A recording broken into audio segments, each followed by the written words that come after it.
La soif et l'eau sont le sujet aussi de la première lecture, mais je vais me concentrer surtout sur l'Évangile qui reprend ce même thème. Le thème de l'eau est très important dans la théologie et dans l'Évangile de Jean. À cette page de l'Évangile de Jean, la feuille de l'Église que vous avez reçue dimanche dernier a consacré un riche commentaire. Une bonne moitié de la première page est un commentaire de cette page de l'Évangile. Donc, si vous l'avez lu, vous avez la permission de vous distraire un tout petit peu. Mais si vous ne l'avez pas lu, il faut faire attention. Et ensuite, dans l'après-midi, vous pouvez aller la lire. Jésus est fatigué à cause de la route et il a soif. Il fait chaud, c'est normal, il est midi. Mais tout ce récit que nous avons suivi se joue à deux niveaux. Le niveau de la conversation, tel que nous l'avons entendu, et un niveau plus profond auquel Jésus cherche à conduire la Samaritaine. Le niveau où celui de la conversation laisse la place à une autre signification cachée, mais qu'on peut deviner si on lit en profondeur ce que Jésus veut dire, ce que Jésus est en train de dire à la femme. C'est Jésus qui prend l'initiative. Donne-moi à boire. Il a soif. Mais Jésus, comme nous le dit saint Augustin, a soif de la foi de cette femme. Voilà le niveau plus profond. Ce n'est pas l'eau du puits qu'il veut boire. Il a soif de la foi de cette femme.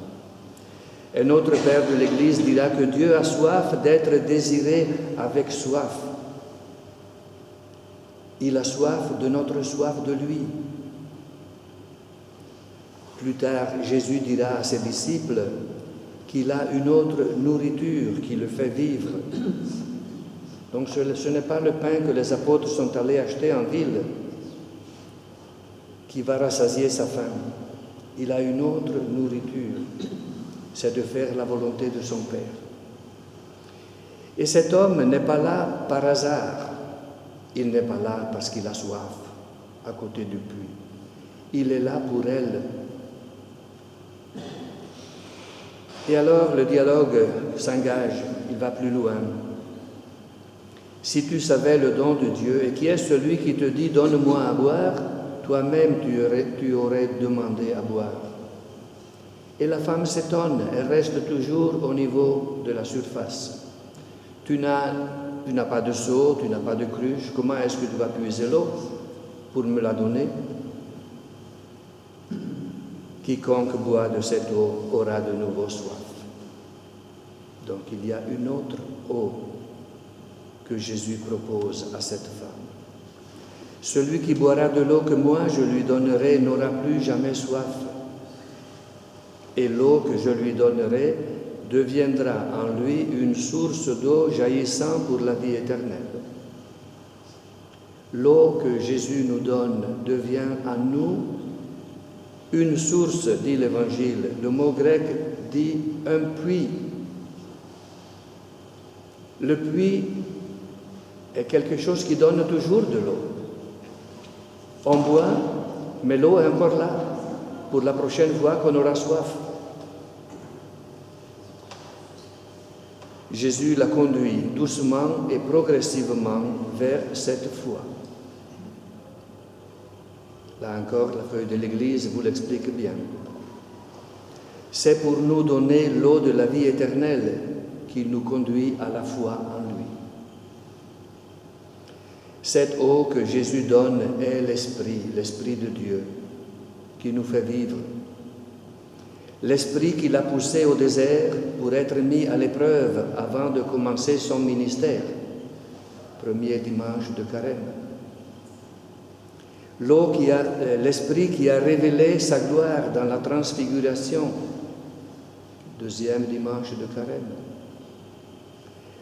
L'Esprit qui vient sur lui pour l'envoyer annoncer la bonne nouvelle aux pauvres, encore au début de son ministère.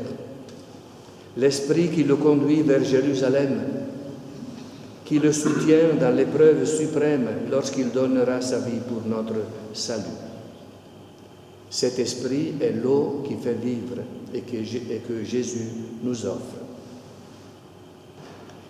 Plus loin, la discussion s'engage sur le Dieu qu'il faut adorer et l'endroit où il faut adorer ce Dieu.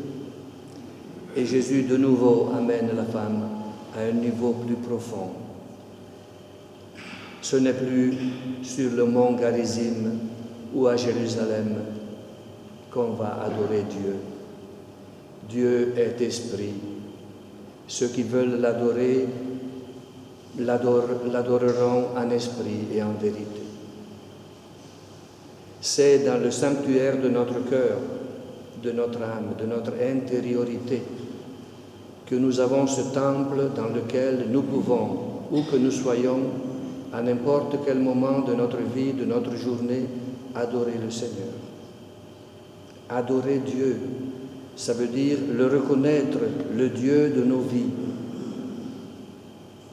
L'adorer en esprit et en vérité est le point d'arrivée d'un parcours dans lequel la foi nous conduit. Et nous arrivons au cœur de cette page de l'Évangile. Je sais qu'il vient, le Messie, celui qu'on appelle le Christ. Quand il viendra, c'est lui qui nous fera connaître toutes choses. Donc les Samaritains, comme les Juifs, attendaient la venue du Messie. Et ici, nous avons cette révélation.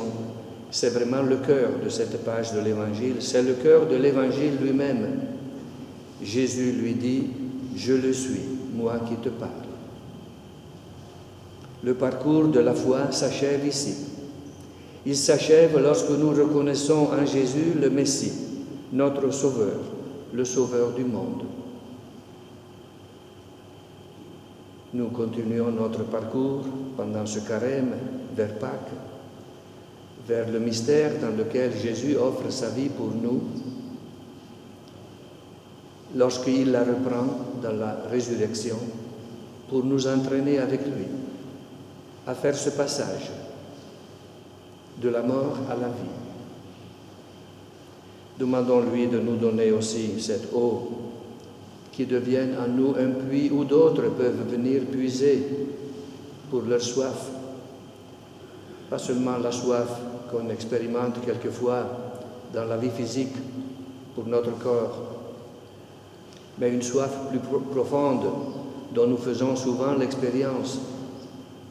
Soif d'amour, soif d'accueil, soif de compréhension, soif de paix pour notre monde. Que le Seigneur nous donne toujours de cette eau.